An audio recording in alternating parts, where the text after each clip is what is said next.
Good morning, it's Bernard Nomberg, the Nomberg Law Firm. We're with Nomberg Law Live. That's the name of our new show, or the show we've been doing. We finally branded it. Good morning to everybody who's watching. I've got my buddy Dan Tourtellotte with the Levite Jewish Community Center here in Birmingham with us. Thank you, Dan, for coming on. My pleasure. We're going to talk about something fun today. We're going to talk about what the LJCC has to offer and all of the fun projects and different programs that we have, and there's nobody better to talk about that than Dan. I'm going to let Dan introduce himself a little bit, and then we'll just get into some good questions about the J.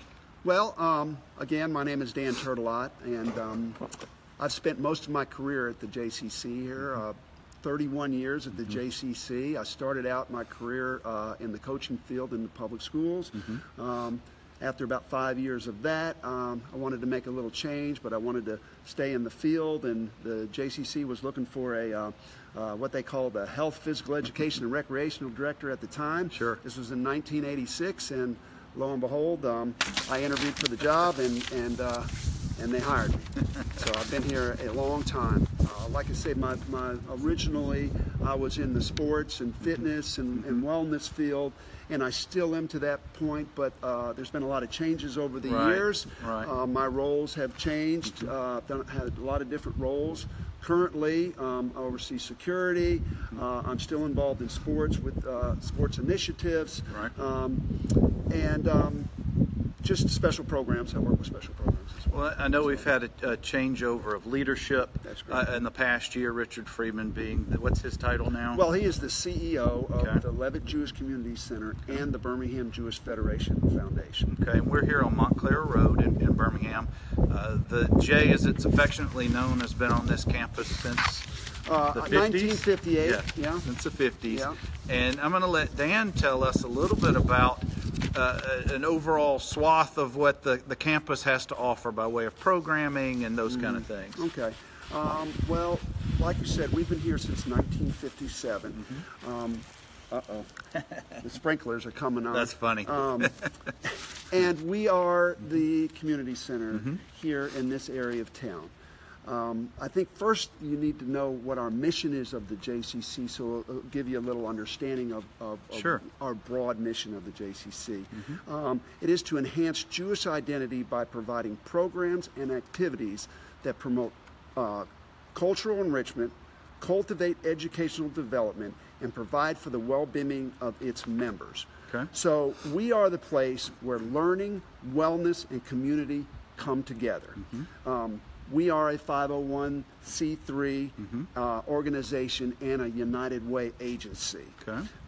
We play an important role in our community center, for the community in our neighborhood. We attract a lot of our neighbors as members, and we embrace diversity here at the JCC. Unbeknownst to most people, approximately 70% of our membership is non-Jewish. And we have been embracing diversity since the 60s. We were the first organization to open our community to all races back in the 60s. And it was a big deal back during the Civil Rights Movement. So I'm sure. So we're known for that. Well, Dan, thank you for a little bit of the history and telling us the mission statement of the J. Talk to us a little bit about the programming and what the J has to offer. Okay. One thing I left out, I wanted to elaborate a little bit more about the community and our collaboration that we do within the community. First of all, the Kalat Jewish Family Services, which is another Jewish organization, runs their CARES program. And the CARES program is for adults through respite, enrichment, and socialization. And the program is for families that are affected, families and members that are affected with movement disorders such as Alzheimer's, dementias, Parkinson's, and stroke. So this program has been at a different location, but starting in January, it's going to be housed here at the JCC. Very good. We did the Harvey Relief Collection Center, and we delivered stuff to Houston. We partnered with Better Basics to help prepare books for the 2017-18 school year. Red Cross. We are a disaster center, and when there was a big apartment complex fire on the south side, we housed all those residents for over 2 weeks at the JCC. Wow. We have this Circle of Life Knitting Society that knits scarves for cancer patients. We host an ovarian cycle event where we raise a large amount of money for ovarian cancer. It's a cycle event where we go for 6 hours and people get pledges. We partner with Brookwood Hospital, with their Department of Ophthalmology, and we provide wellness health initiatives within the JCC. We have their wellness bus that comes out and actually does primary care visits on our site on a bus out in the parking lot. United Ability brings their clients here to do work assessments to get them ready and prepared for the work environment. The Department of the Alabama Institute of the Deaf and Blind uses our pool.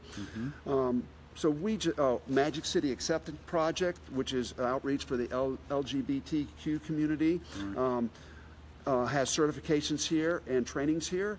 So we do a lot of things in the community. Really do touch a lot of areas of the community.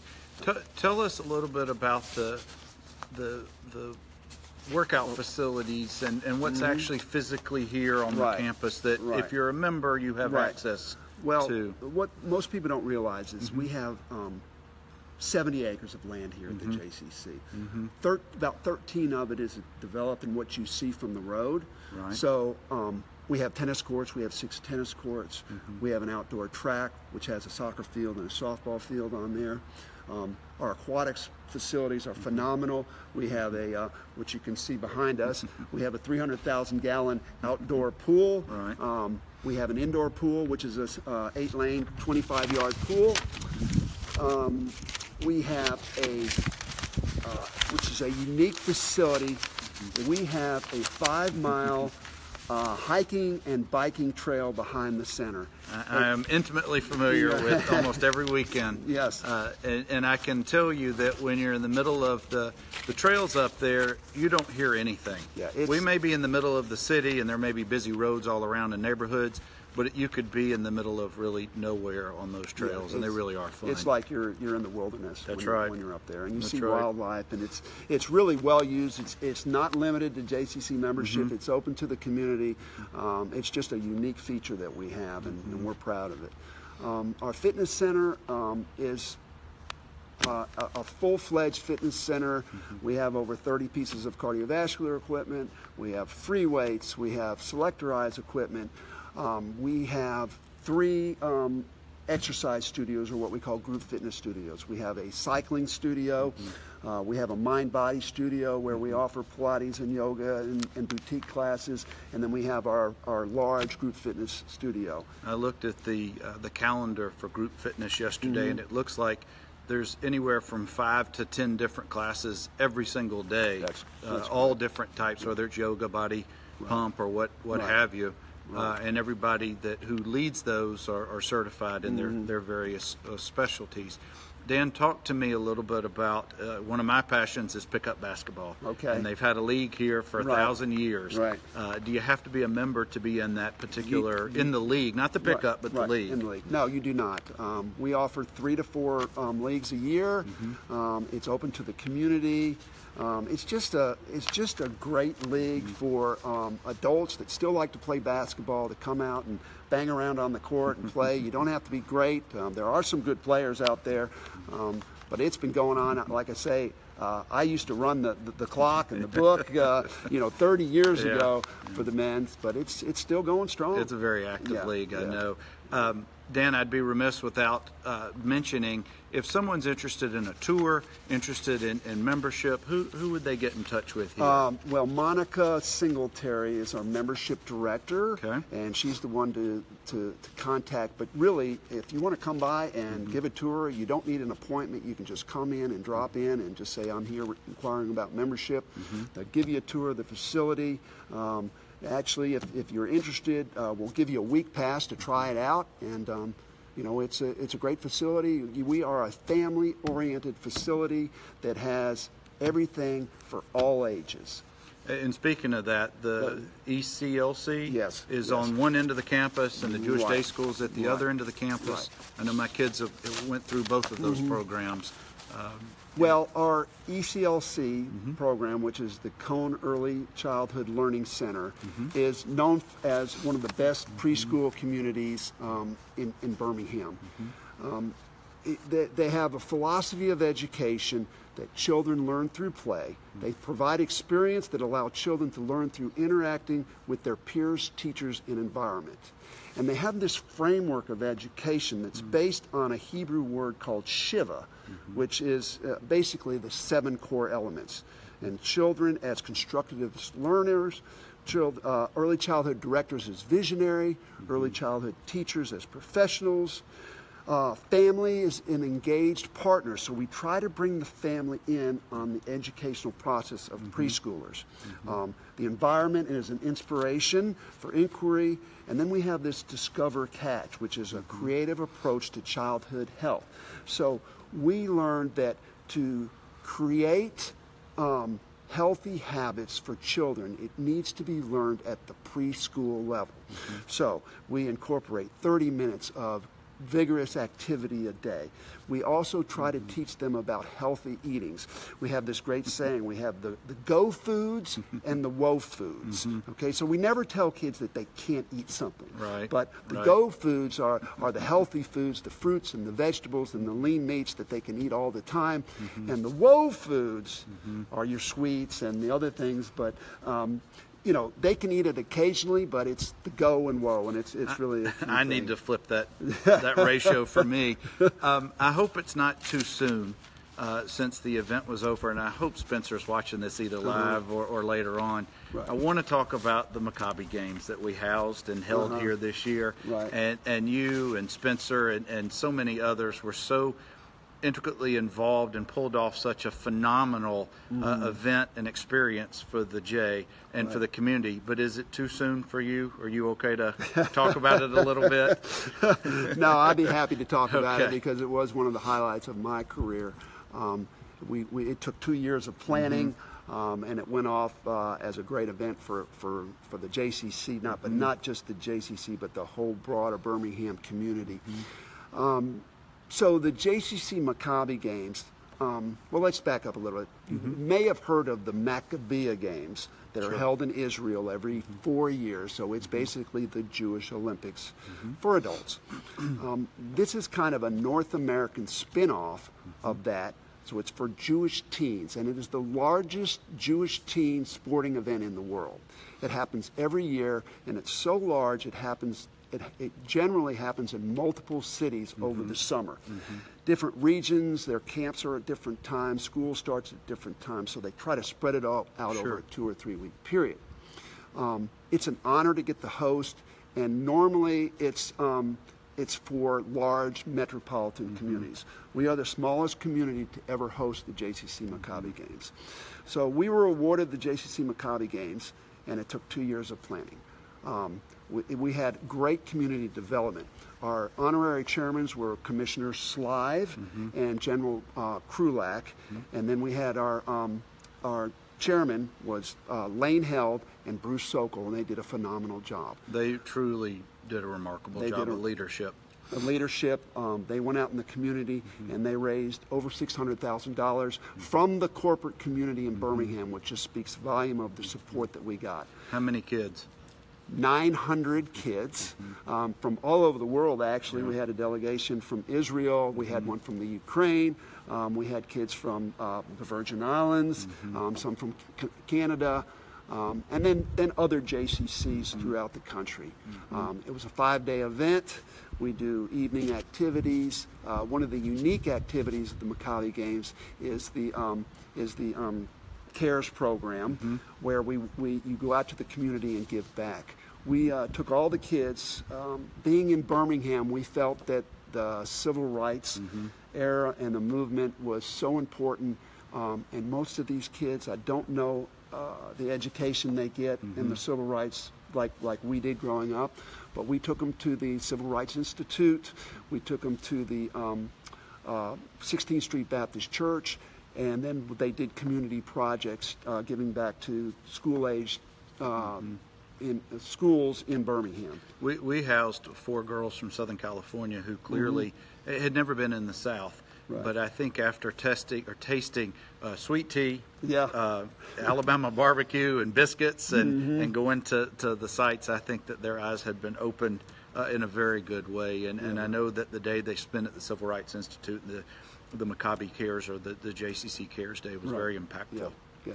No, it was amazing. It really was amazing. And one of the biggest challenges was all these children were put in Jewish homes in Birmingham.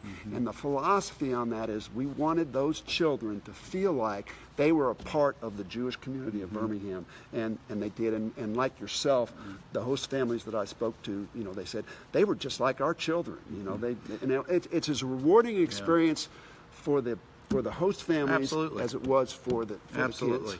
And I think that our Jewish community should be applauded for how they came out and did their part during the entire week. Now, one thing Dan hasn't told you, that for the better part of 2 decades, he takes a delegation from Birmingham to the summer games, wherever they may be. And I believe next year is maybe in California? It is in California. Like I say, I first took kids in 1988 to Chicago. And over the years, I took a lot of kids to a lot of events. I actually had the unique opportunity in 2011 to take kids to Israel for the one and only JCC Maccabi games that were held in Israel. I know that was a phenomenal experience. It really was a phenomenal experience. Not only did we experience the games, there was a lot of sightseeing. We all saw the country and everything that goes on in Israel. So any Birmingham-based Jewish teens who may be of eligible age who are interested in the games, get in touch with you? Get in touch with me, or actually Katie Hausman will be, our youth director will be the one who's actually spearheading this project.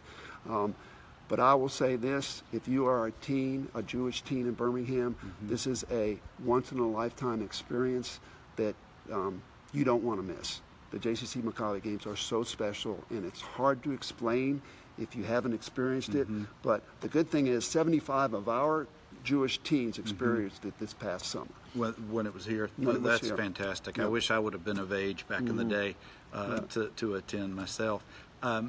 Transitioning out of the Maccabi games into, yesterday was Cyber Monday, today is, I guess, called Giving Tuesday. It's called Giving Tuesday. So let's talk about what the J is involved with that for today. So we are participating in Giving Tuesday, and again, Giving Tuesday is a movement that's happened over, I guess, the last decade, where people give to their favorite charities or charities that mean a lot to them.